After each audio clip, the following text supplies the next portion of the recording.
Most men sabotage their weight loss journey before they even start. You go into this journey blind, you don't really know what you're meant to be doing, you've just heard of a few terms, calorie deficit, move more, eat less, but it leaves you stuck and you don't get the result that you want. But in this video, I want to show you the 12 simple and trusted rules for fat loss. This video is perfect for men that want to be able to lose body fat, but not just lose it, but understand how to actually maintain it. So by the end of this video, I can assure you, if you've watched the full thing, you'll know exactly what to do in order to continue with your fat loss journey and make sure that you make this the final time you ever have to lose weight.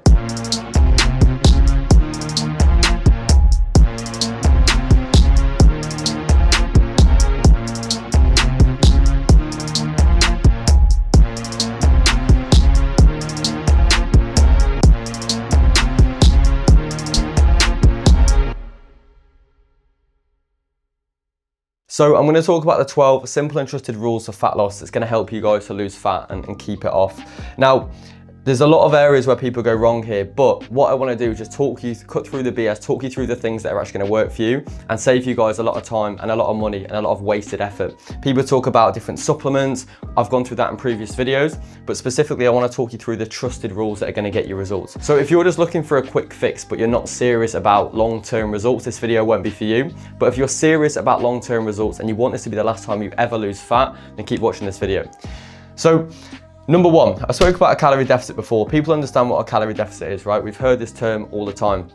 This is going to be something that we need to control through your expenditure and also what comes into the body. So many people get focused on just your nutrition, just what's comprised of your diet, how many calories you're having, tracking calories on MyFitnessPal. But what happens is people don't actually focus on what they expend to. Movement is medicine, and movement is something that actually makes a massive part of creating a deficit too. So we'll talk about that in this video too, but understanding that calorie deficit is going to be a position where you're in a negative energy balance, which means that you're going to be in a position to lose body fat. Now, one way we're going to be able to create this calorie deficit, which ultimately is going to be allowing you guys to lose the body fat, is to increase your NEAT, the non-exercise activity thermogenesis. Essentially, that just means calories that you're going to burn. Like I'm burning calories now, moving my hands, little bits like that. But the most common way of increasing your NEAT is steps.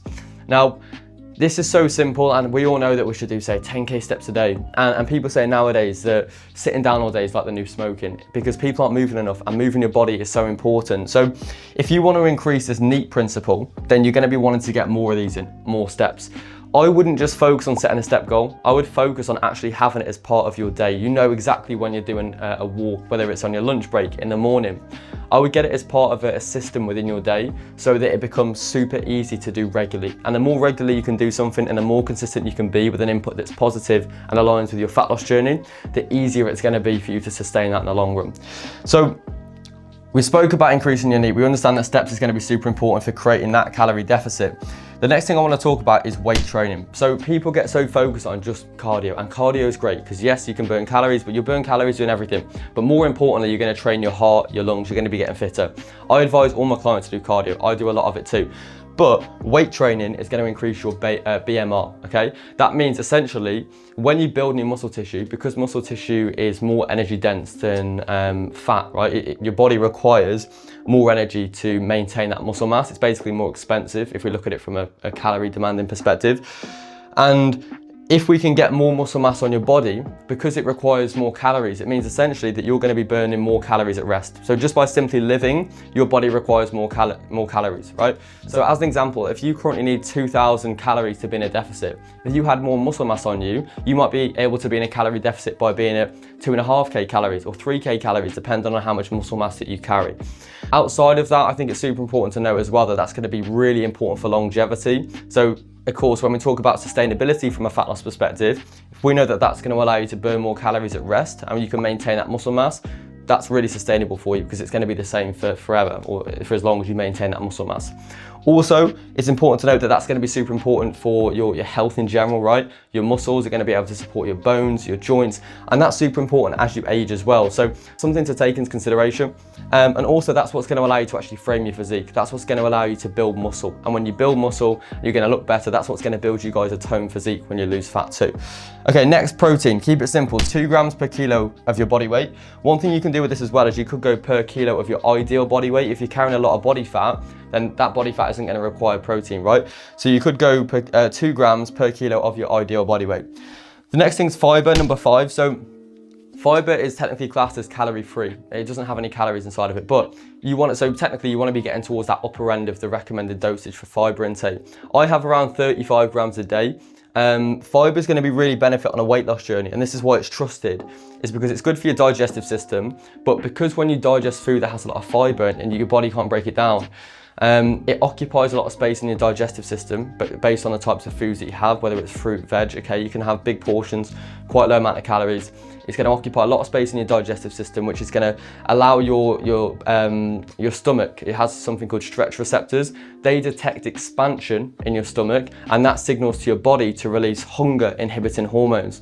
So if you're someone who struggles with the appetite, but you increase your fiber, then naturally what's then going to happen as a byproduct is you're not going to be hungry as much, because you're having bigger portion sizes, and like I just said, you're having these hunger inhibiting hormones that start getting released to tell you to stop eating, which is going to massively help with your hunger. Food volume, very similar. If you've got something like I said, fruit or veg, big portion, and it's got low amount of calories, amazing. You can eat more. Again, more food volume in your stomach is going to tell your body that, again, them stretch receptors detect that expansion, these hunger inhibiting hormones get released, and your appetite's not going to be as high. Steps, we spoke about that. Hydration, don't overlook it. Make sure that you're drinking enough water every single day. Stay hydrated. If you're having sweaty gym sessions or you're running, whatever, it's worth looking into electrolytes, definitely 100%. If you're focused on performance as well, that's an absolute must. And also your body can sometimes get a bit confused. Sometimes you think that you're hungry, but in reality you're just dehydrated. And even just a slight bit of dehydration can massively impact performance. So if you're super interested in performance within your sessions, which is really important for your ability to build muscle through weight training, then what I'd also focus on, and of course, again, your performance outside of outside of training, you want to make sure that you're cognitively sharp at work. Then you want to make sure that you're hydrated. Number 9 is sleep. This is when everything works. Imagine this is the glue that holds everything together. You can work hard, you're training hard, you're getting your steps in, but if you're not sleeping properly, your body's going to struggle to adapt to the work that you're doing here. So this is going to allow you to build the muscle that we spoke about, which builds a toned physique. But if you're not sleeping properly, that's the process, and that's the time where your body actually adapts to what you've been doing. So if you neglect that, not only is it going to impact your ability to, say, build muscle tissue on this weight loss journey, it will hinder your fat loss as well, slow it down. Your appetite, things like that can go higher, your cravings can go higher, and typically when we're not sleeping well, we're a bit sleep deprived and we make worse decisions. Number 10 is going to be stress management. Now, when it comes to stress management, if your stress is high, then you have a hormone called cortisol which spikes. And when that spikes, that's going to completely misalign with losing body fat. Now, what that's also going to do is, if you notice, if you have a lot of belly fat, then that typically correlates with high stress as well. So we really want to make sure that you're doing things and doing inputs within a week that allow you to bring that stress down. If stress is high and sleep is poor, that's a disaster for staying overweight. Number 11 is your macronutrient split. So we spoke about protein down here, but fats and carbs are things that definitely are worth talking about, but I wanted to tell you guys today that it's not something that you need to be super fixed on. If you're an athlete and you're training in competitions, you need to be really focused on what that is comprised of from a macronutrient perspective. But if you're just trying to lose a bit of weight and your goal is to sustain that, you don't need to be really fixed on how many carbs you're having, how much fat you're having. As long as you're having enough, you're not massively deficient in dietary fat, because then you're going to have problems. If you're 100 kilo, maybe you have, 80 grams of fat in the diet, then you're going to be fine. If you were having 30 grams of fat a day, you'd probably want to look into that. Carbohydrates, you're probably going to get enough in anyway. But if your goal is then to improve performance in the future, carbohydrates you want to really prioritize around your training window, so before and after your training. But again, if you're having a pretty well-balanced diet, you won't need to be focused on that. Just be more focused on the calories and be more focused on the protein. If you nail them two, you'll be fine. Consistent with calories that allow you to be in a deficit, so that's through trial and error, which I'll talk about in a second. Consistency with the protein. So the final thing I was going to say, number 12. I put daily weigh-ins, progress photos, and measurements. So basically, this is going to be like your area to assess, is what you're doing working? Are all the inputs that you're taking actually having an impact on your weight loss journey? So you're going to know every single week, I want you to spend one day that you allocate to doing some progress photos, doing your body measurements, and assessing if there's been a change there. You'll assess that against previous weeks, right?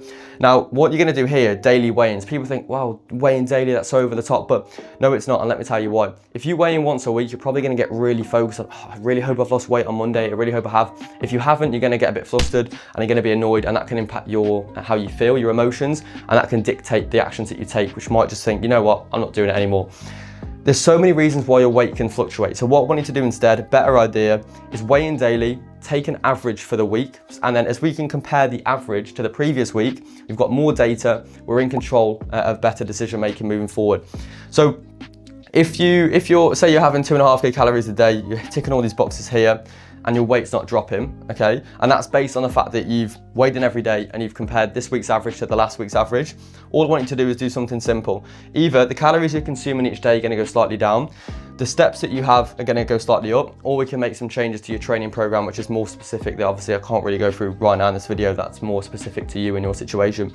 But keeping it simple, either this goes up or that goes down, your calories that you're having. It can be a little bit trial and error at the start with calories because you're gauging sort of where you're at and what your body needs to be in a deficit. But eventually, once you get the calories right and the steps right, that's going to allow you to be in this word here, a deficit. And that's going to allow this to come down, the weigh-in, to see changes within your physique because your body composition will improve from the weight training, which is going to build the muscle, and the calorie deficit that will lose the fat. And then the measurements are going to be there just to give you some confirmation on that too. So guys, I hope that's helped. And this has been 12 simple and trusted rules to help you guys to lose fat. If it has, please make sure to like this video, subscribe to the channel, and I'll see you guys in the next video.